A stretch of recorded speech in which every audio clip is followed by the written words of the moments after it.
hampers. And with each one containing all the ingredients and the instructions needed for making 7 meals, they're more than just the standard food parcel, as James Mahon reports. 12 months ago, Dumfries community activist Lee Van Wakelin went out grocery shopping and helped one family struggling to put Christmas dinner on the table.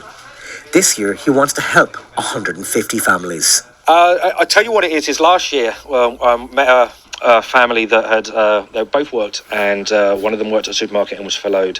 So she'd lost 20% of her wage in how it worked out. And that 20% had put her below the breadline for Christmas last year. His team have been sourcing and packing more than 1,000 meals into these brown bags at both the Dumfries Men's Shed and the Cresswell Community Centre.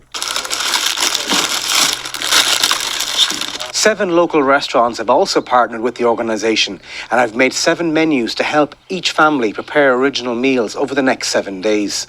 Local charities are also looking forward to delivering each of the parcels to homes over the coming week. The families that we're working with are very proud, and they want to be able to provide as much as possible, but they need to be able to make ends meet. And sometimes their weekly wages and their income isn't enough to make ends meet. And that's where it's so important that they make us aware of this, and we can help as much as possible through initiatives like this, which is just fantastic.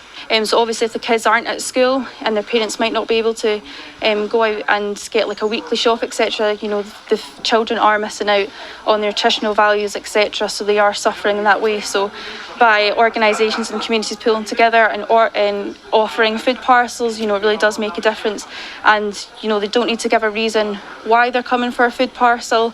They can just turn up and be presented with the amount of food that they require for the family. A report from the Joseph Rowntree Foundation published just a few weeks ago claims that 1 in 4 Scottish children now live in poverty. There's been a huge increase, and I think the pandemic's actually created more issues for people, and I found people have reached out asking for help.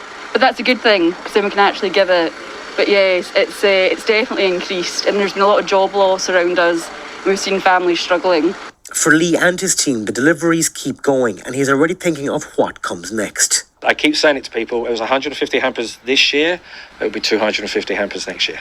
YouTube cooking tutorial videos and digital versions of all the food menus with their ingredients are also available online to help the families have a more interactive cooking experience this festive period. James Mahon, ITV News, Dumfries.